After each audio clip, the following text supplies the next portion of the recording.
Joseph de la Capelle, catholique et légitimiste, vous pouvez m'appeler au 06 25 85 92 37. Nous sommes le 19 juillet 2024 et c'est vrai que j'ai pas fait beaucoup de vidéos ces temps-ci, il y a une actualité assez lourde, assez chargée, mais j'avais besoin de me recueillir, de me recentrer sur moi-même et sur Dieu, on va dire. Parce que tout ça, en fait, c'est beaucoup de bruit et on voit que les gens qui sont le plus efficaces par rapport à tout ce bruit, ben, ce sont les contemplatifs qui sont dans les couvents contemplatifs, les chartreux et tout ça, les bénédictins. Et on ne les entend jamais. Et ce sont eux qui sont le plus efficaces vis-à-vis de Dieu. J'avais un peu ce truc-là. Donc il y a eu les élections législatives, les élections européennes. Bon, la bonne droite est arrivée. Il y a eu quand même, voilà, c'était intéressant. Je ne sais pas ce que ça va bouger au niveau des élections européennes. Je vous donne mon petit avis sur tous ces sujets. Et puis il y a eu les élections législatives. Alors là, il y en a un peu marre, quoi. C'est-à-dire que pendant toute l'année, Marine Le Pen, Jordan Bardella, enfin les gens du Front National, les gens de Reconquête aussi sont accueillis sur les plateaux télé. Et entre le premier et le deuxième tour des présidentielles, et là ils ont refait le coup, entre le premier et le deuxième tour des législatives, le RN devient Adolf Hitler. Donc moi je trouve qu'ils sont gentils, Marine Le Pen et Monsieur Bardella, mais il faut qu'ils fassent des procès, quoi. Et puis de réparation, c'est-à-dire que tous les médias qui ont été dans ce sens-là, et puis tous les hommes politiques qui ont été dans ce sens-là, dommages et intérêts, et ils doivent payer. Il faut aller au portefeuille parce que ça fait mal. C'est inadmissible. C'est-à-dire tous les gens qui ont voté Rassemblement National sont Adolf Hitler. Il y a un truc ça va pas du tout, ça. Et donc, moi je pense, le Rassemblement National, là, dans les 3 ans qui viennent, parce que je ne sais pas ce qui va se passer, enfin bref, mais il faut faire des procès, il faut faire des procès. L'affaire Epstein, les vaccins, euh, l'implication d'instances européennes avec l'Ukraine, la guerre avec l'Ukraine n'a aucun sens et ça a tué des milliers et des milliers de personnes et ça a été une abomination. On n'a pas du tout à s'impliquer sur cette guerre et on doit continuer à faire de la diplomatie. Et c'est vrai que l'Ukraine a été un parti qui a été... enfin, le gouvernement ukrainien actuel a été placé par la CIA, que l'Ukraine est un pays éminemment nazi, avec du trafic, avec tous les trafics humains, les trafics d'organes, enfin c'est un pays qui est abominable. Et toute l'Europe, non, les Russes sont méchants.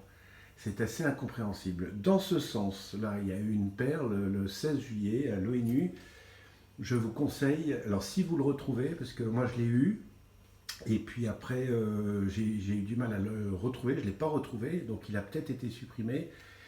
Mais le discours de Sergei Lavrov le 16 juillet 2024 à l'ONU, aux USA, je crois que c'était à New York, c'est une perle, c'est une perle. Et donc ça explique bien, ça explique tout, ça explique tout, et c'est très très très très intéressant.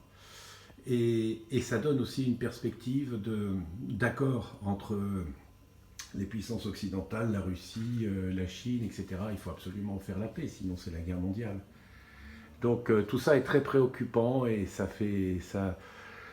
c'est plus que préoccupant, c'est plus que préoccupant. Donc la mise sous tutelle de la France est mise sous tutelle, donc j'espère qu'ils vont nous mettre un Premier ministre, soit norvégien, suédois ou danois, ou d'un bon Länder en Allemagne, je sais pas, la Bavière par exemple, pour supprimer déjà, profiter de cette période où on est mis sous tutelle pour supprimer la corruption et pour supprimer la politique des clubs, que ce ne soit pas le géo qui règle tout, mais enfin il ne faut pas rêver, parce que c'est von der Leyen qui va nous mettre ça, donc elle va nous mettre un gars bien profilé, la truelle, quoi.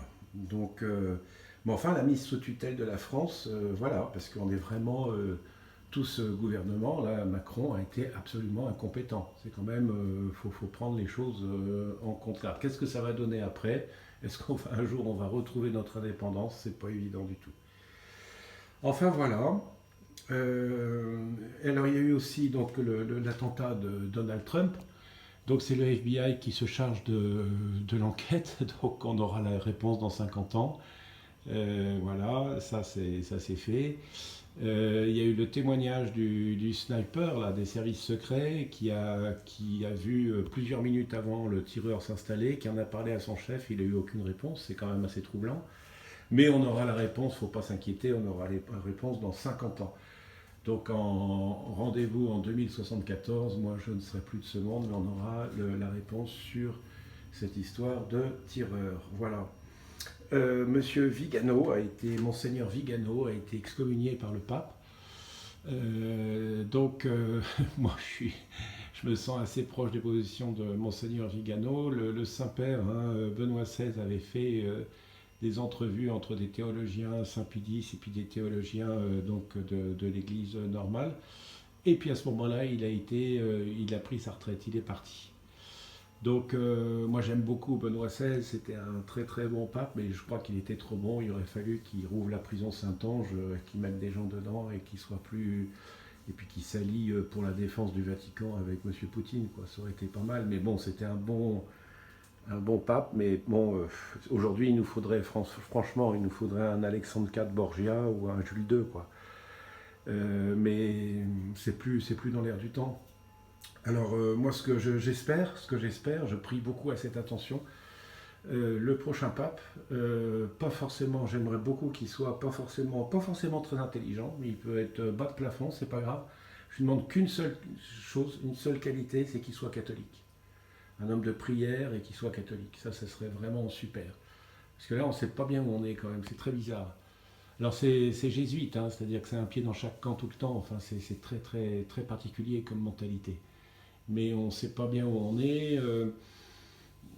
Les tradis sont quand même assez persécutés, enfin, c'est très bizarre tout ça. Mais bon, c'est le pape, voilà, c'est comme ça. Enfin voilà un peu mon point de vue là sur ces temps-ci. J'ai réussi, c'est de ma faute, hein, mais parce que j'ai réussi à m'inscrire au CAL, au Cercle d'Action Légitimiste. Pour moi, c'était un peu compliqué. Enfin bon, il y avait des pages qui étaient fermées, etc. Mais enfin, ils doivent avoir des difficultés, donc ça c'est bien.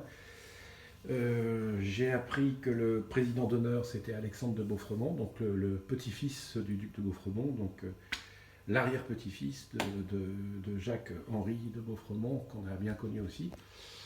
Donc tout ça, ce sont des choses qui mènent à l'espérance. Dieu existe, la Sainte Vierge aussi, Saint Jean-Baptiste, le ciel, au paradis. Hein. L'Église, ça va, on voit bien où elle est et tout. Sur Terre, c'est un peu compliqué, mais elle est là à cause du Saint-Esprit, à cause de notre prière, à cause de notre rosaire, à cause de notre adoration, voilà, et de notre centrage sur Dieu.